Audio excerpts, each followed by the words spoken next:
I understand you can't overreact to this result as a one-off. And while I understand all that Gab is saying in defense of Mancini and actually support it, the fact of the matter is, since Italy won the Euros, they've only managed to beat Lithuania in World Cup qualifying since. And that, the criticism from around Mancini is his failure to arrest that slide. Ever since that. And while, yes, you can point to the Switzerland games and dominating and the Miss Jorginho penalty, if you accept the praise for winning the Euro final on penalties, then you also have to accept the criticism when that penalty doesn't go in, and that is a defining result in much the same way. So I understand what you're saying, Gab. I really do. But for me, I just don't think Mancini has done enough since they were crowned Euro champions in terms of arresting that slide.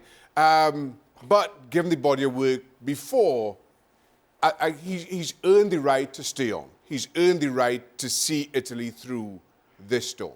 But Don, when you do look at Italy right now, you can say that many people could be concerned that there are problems when you look at what's happened to them, the Italian sides in the Champions League, now this, another World Cup where they haven't qualified. Do the problems run deeper in your opinion? Listen, I think, listen, I work on Italian football and I love Italian football, and I still think Italian football is strong. And I do think there's teams that are really, really strong. And I think the Italian Federation, I think Italian supporters are going through a phase where I think they can see the club sides coming back. And I even see the individuals, when I look at Mancini's squad when everyone's fit, still being a very, very good team and good squad. Lots of players missing. And it's one of them where you're sort of looking at it and you're thinking, it's still a good team, it's still a good squad, they should still have enough. But then you go back and you go, you can't lose to North Macedonia, you can't. And Gab's right in a way where you can't just go, right, it's easy, let's go and look at the 15s, let's go and look at the 16s. That's going to get you nowhere in the short term. The short term is finding out what Mancini wants to do. I think they'll honour whatever he wants to do. If he wants to resign, I think they'll take that and they'll do it. If not, I think they'll stay with him, stay patient. But they've got to regroup. At some point, Mancini and his coaching staff and the group of players and the squad of players have got to regroup from this. Now, this is not going to happen tomorrow. It's not going to happen next week. It's going to be even painful when the World Cup starts in November. That's going to be even worse for the Italian fans watching on and not seeing Italy in a World Cup. And it's probably going to get worse before it gets better. So it's a massive call on what happens in Mancini's future. But I still think that's a good team and squad and players to work with. Frank, what do you think about this being a reflection of where Italian football's at the moment? Well, I've known the Italian football in the 90s, where this football was the best football in the world, with AC Milan, with Juventus and some others, and Inter Milan.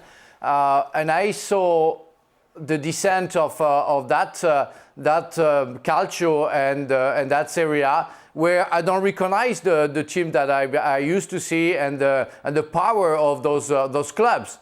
And for me, the national team is only the reflection of what we have in Italy. So they can do well at some point. We see Atalanta doing well. The football is improving, is more offensive, is more entertaining.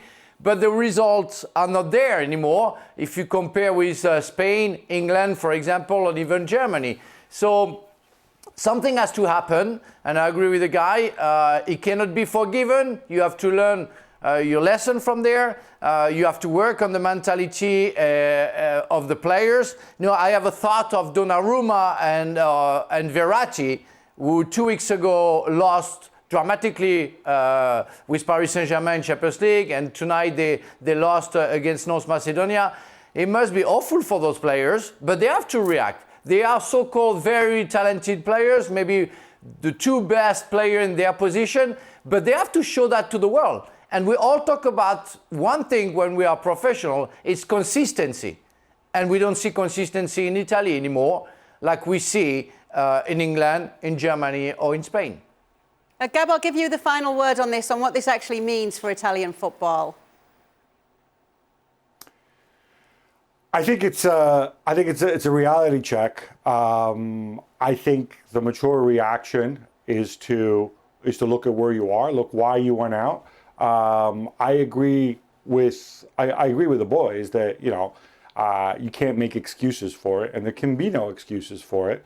But equally, your question should then move on to what is the next step going forward. How do we make sure that we qualify for the next Euros and for the next World Cup? And I think it is continuing to play like this.